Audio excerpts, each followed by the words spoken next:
Welcome to New Mexico Black Rifle Operators Union. I'm your host, Sean. Well, what can I tell you? There's not a lot going on in the 2A world as far as news going, other than after David Hogue's bullshit going on where he wanted to have a Department of Gun Violence. The Biden administration has made such a thing. Now, I mentioned this a couple days ago in the podcast, or a couple podcasts ago. What's funny about it is guess who they picked to head it, to lead the crew of anti-gunners that are running it? Kamala Harris. Now, if you judge Kamala Harris by her track record of doing nothing for the government, this is a good thing for the 2A. So I wanted to mention that from yesterday, and I forgot to until this morning, or till today. But I was looking at, watching the YouTubes, and what is funny is there's a lot of companies bringing out, parts kits. And it makes me think about something else that I saw on YouTube's again was Brandon Herrera. He's showing off, it's called the PAC-1, I believe it is, or PAC or PAK-1. And it's basically a Romanian Kalashnikov that's been turned into a pump action. And it reminds me of the stupidity of American gun laws. In the 90s, we had the gun bans, the assault weapons ban that did nothing for 10 years. And we lived under it where we had these neutered guns with these stupid features that none of us wanted. The MAC-90, for instance, had to have a thumbhole stock. Some of the Egyptian Mahdi's that came in had to have a thumbhole stock.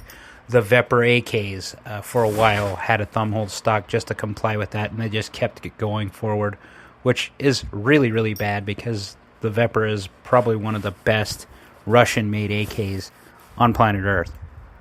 But back to the parts kit stuff, they're tied in. So you see these stupid import laws.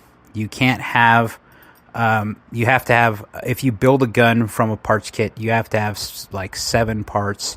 Don't take my word on this because it changes all the time. It's 922R is what you have to comply with. They have to have 9 American-made parts in the gun. And the easiest way to do this is like a receiver, a barrel, a furniture kit, a magazine, that type of thing, so that you can bring it up to 922R. But what's hilarious about this is that you can get things like a G3 parts kit. Okay? Now, these parts kits come with everything you need to make a gun fully automatic. Same thing with they're now importing in Chinese RPKs that have been demilled. Now, what does that mean? They've been cut up. Okay, so you're going to have to make a receiver. The stuff can be found readily how to do it. What's more interesting is that if you take one of those G3 parts kits or a SETME parts kit, a SETME parts kit can be had for sub $200. And with today's modern technology, check out Nabendia Boom Handle on Twitter. These guys have a way to print the entire receiver and everything you would need to take that demilled parts kit and turn it into a functioning gun. That same thing, because I know what a G3 and a SETME, not the SETME L, the SETME L is a 5.56, but the 308 SETME was the predecessor to the G3. They have an 80% or a 90% parts compatibility. So you could take that receiver, because the receiver is a parts compatibility piece, and instead of using SETME parts, you could use G3 parts.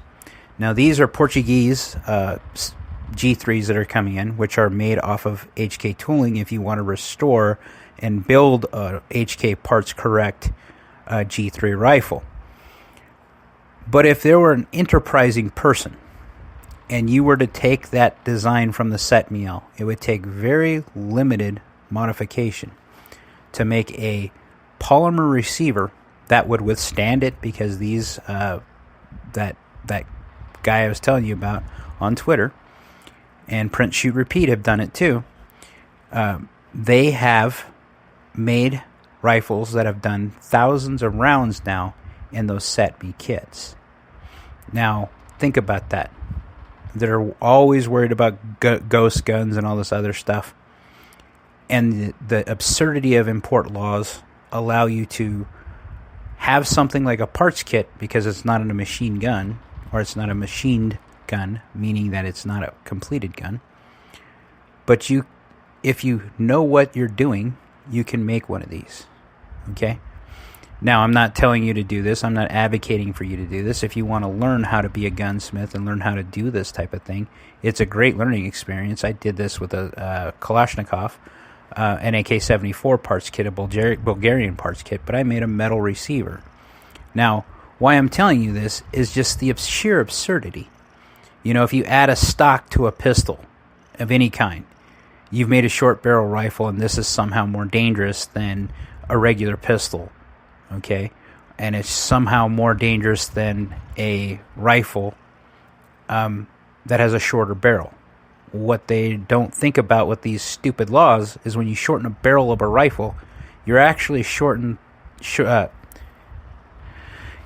its lethality.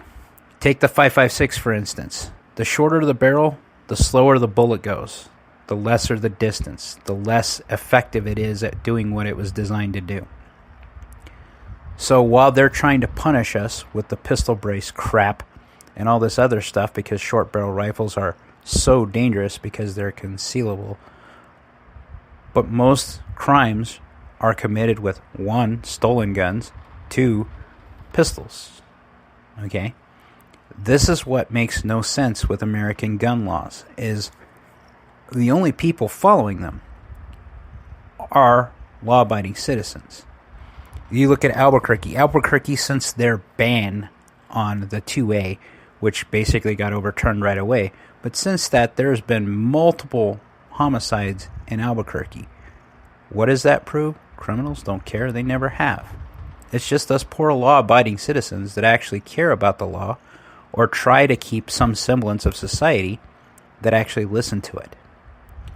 And until people in power understand this, they're never going to get over the fact that they're going to try to ban this one way or another. The same time that these parts kits are allowed legally to come in, as they should be. You know, I think you honestly should be able to have a submarine capable of nuclear missiles if you really can afford it and can maintain it. Because the simple fact is, it says in the Second Amendment, the right to keep and bear arms shall not be infringed. Now, when the founders wrote that document, they understood that you had to have the same parity, meaning the same ability that the military does, to stop them from doing what they're doing, or what they could possibly do. What we're basically looking at right now. If you look at what historical precedence is, we had privateers that had the same military arms, same class, same everything in the beginning of our country that our military did. And it was okay. Yet, fast forward 200 and some odd years, 47 years or 49 years, 250 years, somewhere in there, we've lost that ability because it is culturally not okay. It is legally not okay because the culture's pushed us away from this. There was a point in time, my dad used to tell me stories that they used to be able to shoot in school. They had shooting clubs. They had trap clubs. Where did our culture lose our stones, basically? Our love of the pioneer spirit that lets us just want to be Americans. You know, I watch Timcast every night, and there's a lady that's on there all the time. Her name's Libby Evans, and she's part of Human Events Daily, and she's also the lead editor for the Post Millennial. Great news source if you want to check them out. They're great.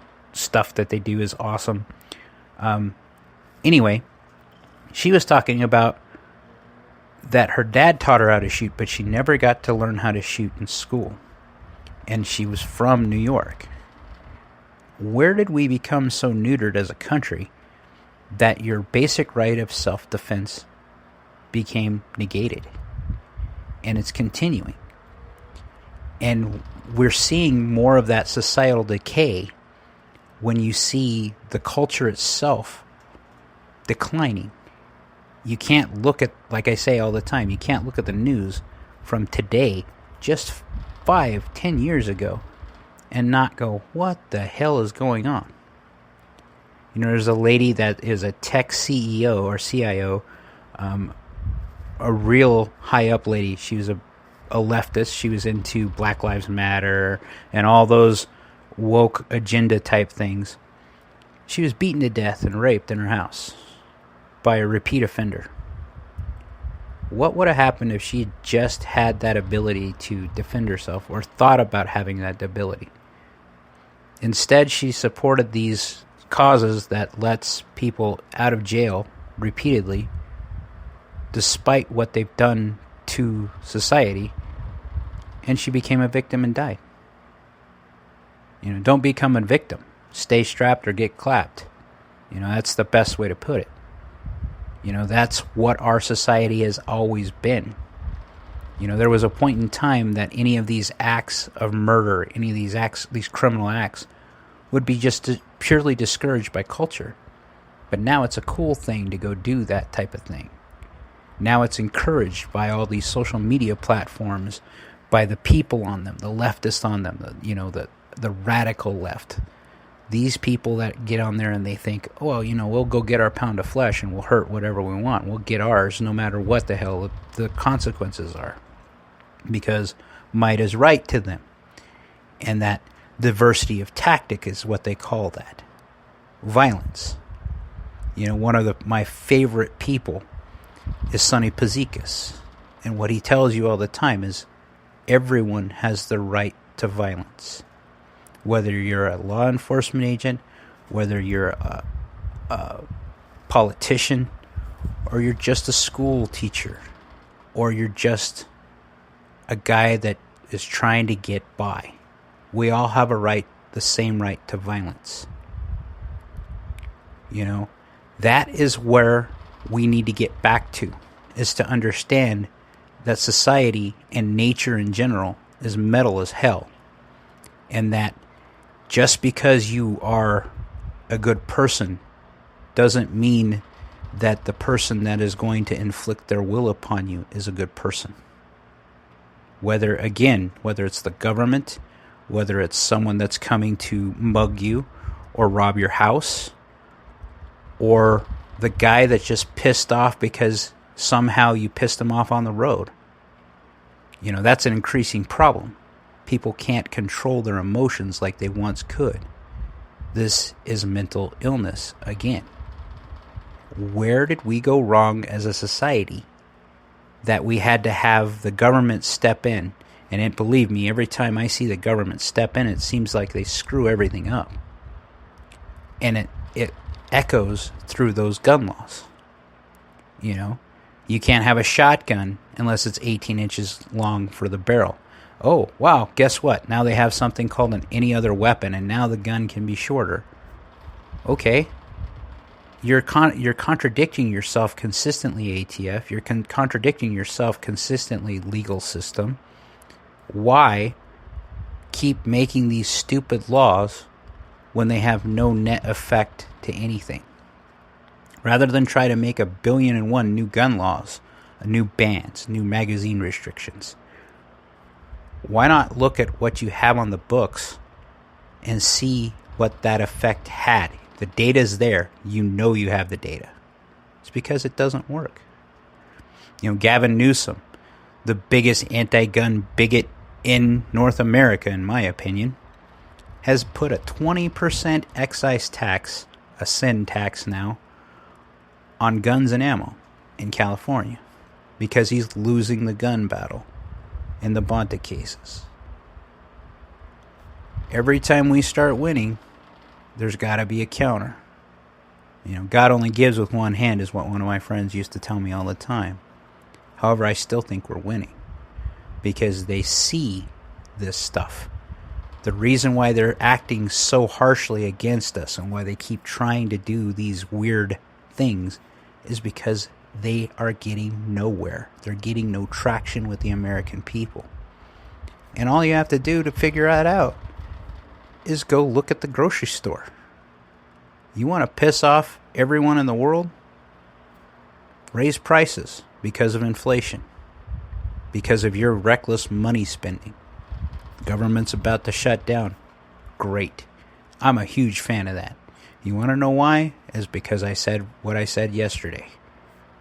The government not being there or not being able to do something stops them from doing anything. And in this case, this is probably the best aspect that we could, or best prospect we could possibly get right now. Because this government that we have right now is too big, too clunky, and cannot do what it needs to do. It's ineffective at everything. So the best thing it could possibly do is just sit in the corner and not do anything. Because the people will fix it. I firmly believe the market will fix itself. Because the people will spend where they need to and act accordingly. And the market will respond accordingly. That's why we're seeing all the cool guns that we've seen. Why we're seeing stagnation right now is because no one is willing to innovate because there's no profit in it. And because there are legal repercussions every time they try to innovate. The government stifles everything they touch. That's just my personal opinion. And it's evident in these stupid gun laws, where you cannot have an assembled gun shipped from outside of the country. They have to have so many American parts before they're allowed to be here. Why? Same thing with American guns. Why can't they have all the full features that we ask for? You know, I don't know very many people that have fired a fully automatic gun that want one or want hundreds of them, but they like to have one. And the only reason why they want it, 9 times out of 10 when I talk to really experienced shooters, is for suppressing fire, to keep heads down. And to go have fun once in a while. And that's what the 2A is all about, in my opinion. Is being able to have that last safety check valve that makes the government go, wait a minute, before we go do this, we have a huge roadblock that could be really bad for us. That's the only thing I think that's keeping parts of society sticking together. Is because, as stupid as that song is, try that in a small town really does matter. You know, our crime statistics in Farmington have gone up. There will be a point in time you'll see that go back down. And why do I believe that? Is because there's enough pressure from the citizens here that are telling law enforcement here, fix this or we will. And if we do it, you're not going to like it. And yet it will look bad on you worse than it will look bad on us. And that's just the simple fact. They start doing those extreme crimes that they do in larger cities in these small towns like Farmington. You're going to see the good old boy that was just trying to mind his own business, but is very capable with the 2A and is capable with the tool, do something to stop it. And we're 1 millisecond away from that happening. And all it takes is the wrong circumstances happening at the wrong time. And the government keeps pushing us towards that horizon. We aren't a fallen state yet, though. We're not a fallen country yet. We are in dire straits. We need some reform. And whether you look at the government situation right now and think, well, hell, be black-pilled about it and say there's no way out of this. Look what happened in 1776. Are we getting that point? Probably. It's going to take a long time. It took 20 years before we actually overthrew the king. Then it took 11 years through that. We're in that place right now. We're in that place where you have to make your stand. Where's your line? Is it the 2A? Is it the killing of kids that haven't been born? Or is it the fact that they're wanting to trans your kid because they're going to school and they're hearing these weird ideologies? And a month ago, almost to the day, I posted some stuff on social media saying, hey, these surveys are coming down, that the Public Education Department of New Mexico is already trying to get this there. And I had multiple people tell me there was no way that was happening and to take the post down because that wasn't true. Guess what today happened? I had 3 different parents on my social media feeds showing the questions from the surveys I was telling them were coming down the pipe. If you don't start getting active, and if you don't start making your voice heard, that other piece, that violence piece, will become inevitable. Make it uncomfortable for these people in all aspects. You are tired of seeing this stuff in school? Pull your kids out of school. Homeschool. Yeah, that sounds easy or sounds hard, and it is hard. Think about how much money these people lose from that.